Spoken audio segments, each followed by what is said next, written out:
Okay, so get ready, because today we are deep diving into Thiaoouba prophecy. Ooh, this is a good one. It is this book. It's by Michel Desmarquet. Wild stuff. It is, right. It's like alien abduction meets like cosmic history with a little bit of like a travelogue thrown in. Mm-hmm. So basically, Desmarquet claims that he was taken to this advanced alien planet called Thiaoouba, and he got basically a crash course in the universe and humanity and where we fit into it all. You know what's so interesting to me about this book, though, is the level of detail. Right. You know, he's not just saying, oh, I met some aliens, you know. Right. He goes into incredible detail about, like, what they look like, yes, their technology, their culture. Like, he even describes what they ate. It's true. It's like he's saying, look at all this detail. You can't just dismiss me. Exactly. It's that level of detail that makes it so difficult to just, like, brush this aside. Totally. And the way he starts a story is with his own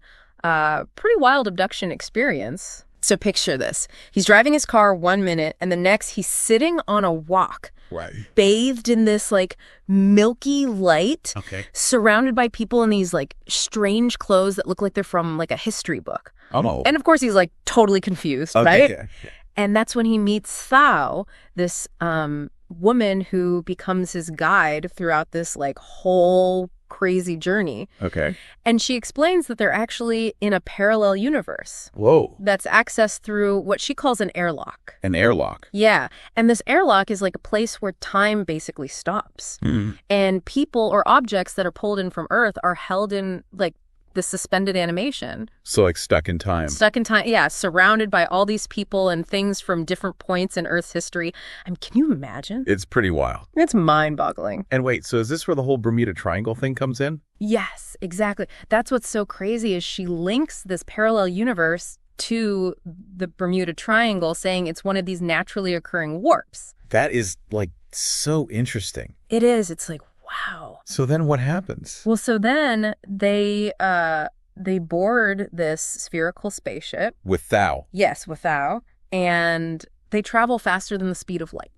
Oh, come on. He describes seeing Saturn like whizzing by. That's, I mean, I know, both amazing and terrifying. Yeah. Very scary. Right. Talk about an upgrade from your regular airplane window. For sure.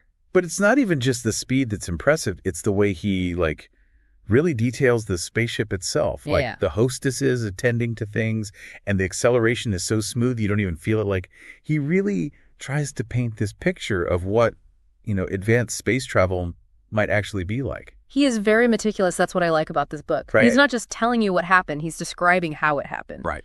Which, you know, that's what makes it believable to me. Yeah. Yeah, totally. And remember, like, he gets to Thiaoouba, but he's still covered in all of these earth germs, right? Oh, yes. He has to go through this whole intense disinfection process with, like, a special helmet.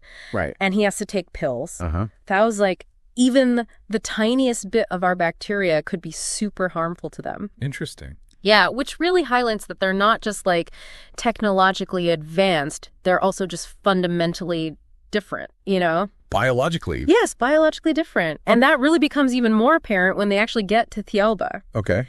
He describes these vibrant, like, luminous colors that are like nothing on Earth. Wow. And the gravity's different. It makes him feel super light. Mm. And the buildings are like egg-shaped. They call them dokos. Dokos? Yeah. And get this, the walls, you can pass right through them. What? No way. Like, it's a world unlike anything we can imagine. It sounds incredible. And then there's the food. The food? What's the food like? Well, he actually gets to try it. He says it's like these colorful blobs. Blobs. Blobs, but apparently they taste delicious. Interesting. And he encounters the manna. Again, remember that granulated fairy floss he had on the spaceship? Oh, yeah, right. He describes it all like so vividly you can almost taste it yourself. I can imagine. It's wild. That's crazy. I know. It really does sound like another world. Doesn't it? Totally. A place where even the food is just completely foreign to us. Right, but it's not just the technology or the food that's advanced on Thiaoouba, right? Yeah. There's something like deeper to this civilization. Yeah. Something beyond just the material comforts. Yeah, and that's what I think is so interesting about this book. Okay. Like, Desmarquet paints this picture of a society that's not only mastered, like, their technology, but also just, like, the art of living in harmony with each other and, like, the universe. So who are these people then, these Thiaoubans? He does actually meet them face to face, right? Yeah, he does. Okay. He describes them as tall, beautiful, and androgynous, with the ability to regenerate their cells. What? And basically live forever. Seriously? Yeah, but here's the thing. Even though they have this incredibly advanced technology, they prioritize spiritual development over material wealth. That's a pretty big difference from, like, our values here. It is, right? I mean, we're so focused on, like, getting stuff, bigger houses, faster cars, the newest gadgets. All about more and more and more. Exactly. And the Thiaoubans, they've, like, completely flipped that. Totally. It makes you wonder, like, are we missing something here? I know. You have to think maybe our focus on material things is actually, like, preventing us from reaching a higher level of understanding. Or even happiness, For sure. It definitely gives you something to think about. Yeah. And it's not just about their current society either, right? Thao tells him about Earth's kind of hidden history, right, revealing all these advanced civilizations that we don't know about, like Mu and Atlantis. Oh, yeah. Those are, like, legendary lost civilizations. Yeah, exactly. And apparently they were wiped out by asteroids. Wow. And these weren't just, like, primitive societies. They had technology that was, maybe even as advanced as the Thiaoubans. That's kind of scary to think about. It is, right? Like, they were completely destroyed, all their knowledge lost, and it set humanity back, like, thousands of years. Almost like a warning? Yes.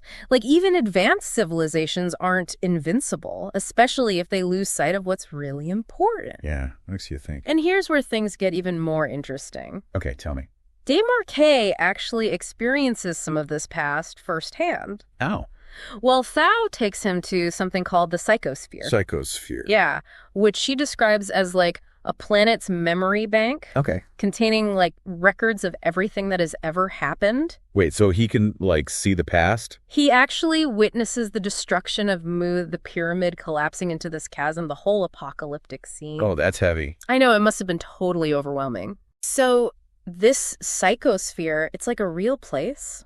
Or is it more of, like, a mental thing? I'm having trouble wrapping my head around it. Yeah, it's a really interesting concept. Desmarquet describes it as a real planet with a physical location. Okay. But it exists on a different vibrational frequency, so, like, we can't normally access it. It's only accessible through this advanced Thiaoouban technology. So they can manipulate, like, energy and consciousness. Yeah, exactly, in ways we can't even imagine. It's so incredible. And it makes you question, like, what is reality? Oh, no, it's mind-boggling. It is. And then there's this other concept, the collective illusions. Oh, yeah, that one's a trip. I know. So basically, the Thiaoubans, they can actually influence people's perceptions. Okay. But only if those people are already kind of predisposed to believe something specific. So not mind control, exactly. Not exactly. More like manipulating existing beliefs, kind of steering people in a certain direction. Wow. And is that, like, a good thing or a bad thing?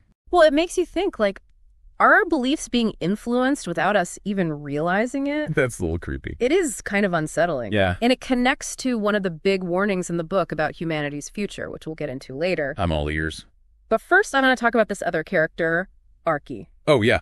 The other alien. Yeah, he's described as, like, small and humanoid, but with some pretty unusual features. So he doesn't look like the Pleiadeans. Not at all. In fact, Desmarquet initially describes him as almost monstrous. Really? Yeah. But he's supposed to be, like, super spiritually evolved. Right? Yeah. Exactly. Despite his appearance, he's actually incredibly advanced. It's like, don't judge a book by its cover. Right. So what's his story then? Well, he tells Desmarquet about leading this peaceful revolution on his planet.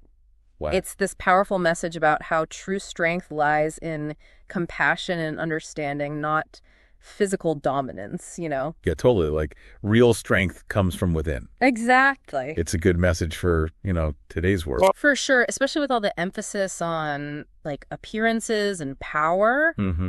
But Desmarquet's journey doesn't stop there. What else happens? Well, the book also explores reincarnation. Reincarnation, interesting. Yeah, it suggests that our astral bodies, they actually carry memories and knowledge from our past lives. So, like, we're not just born as blank slates. Right, exactly. And then there's this whole retelling of the story of Christ. Oh, that's right. I remember reading about that. It's pretty different from the, traditional version. Yeah, I remember thinking that was a bit controversial. It is, for sure. According to Desmarquet, Jesus' birth was actually facilitated by the Thiaoubans. And later, he was replaced by another advanced being who delivered a purer message. Really? Yeah, the book suggests that organized religion basically distorted Christ's original teachings. Interesting. Leading to, a lot of the suffering and conflict that we see in the world today. Wow. That's a lot to unpack. I know. It's definitely a bold claim. Makes you think. Yeah, like how much of what we believe is actually based on, true information. Right. It really challenges you to question everything. And that's one of the most valuable things about this book. Yeah, I agree. It encourages us to, question our assumptions and to look at things from a different perspective. To think critically. Exactly. So it sounds like this Thiaoouba prophecy is more than just a sci-fi story. Definitely, It's like a philosophy lesson, a history lesson, and a warning all wrapped into one. Yeah, it's about recognizing our flaws, learning from our mistakes, and choosing a path of, spiritual growth. And understanding. Yeah, but this is only part of the story, right? Yeah. Didn't you say the Thiaoubans also have some warnings for humanity? Oh, they do. And those warnings are what we're going to be talking about next. All right, so let's hear it. What kind of warnings did they give us? Well, they pretty much see us, heading down this dangerous path. Oh, no. Yeah, they're really worried about our materialism. You know how obsessed we are with stuff? Right. And the way we're just trashing the planet. Yeah. Oh, and even the effects of noise pollution, which we often don't even think about. Noise pollution, huh? That's interesting. Right. It's not just about what we can see, like the garbage and the smog. Yeah. They're saying all the noise we make, it's actually harming us too. It's true. We don't really think about that much. And they warn about technology too. Okay. How so? They think we're becoming too reliant on it to the point where we're losing our ability to think for ourselves. I can kind of see that. Yeah, it's like we're trading our critical thinking skills for convenience and comfort. And in their view, what's the solution? What should we be doing differently? Well, they really emphasize personal responsibility, self-discipline, and spiritual growth. Sounds familiar. Right. These aren't exactly new ideas. True. But they believe that, by focusing on our inner development, things like compassion and wisdom, that's how we create a better future. A future for ourselves and the planet. Exactly.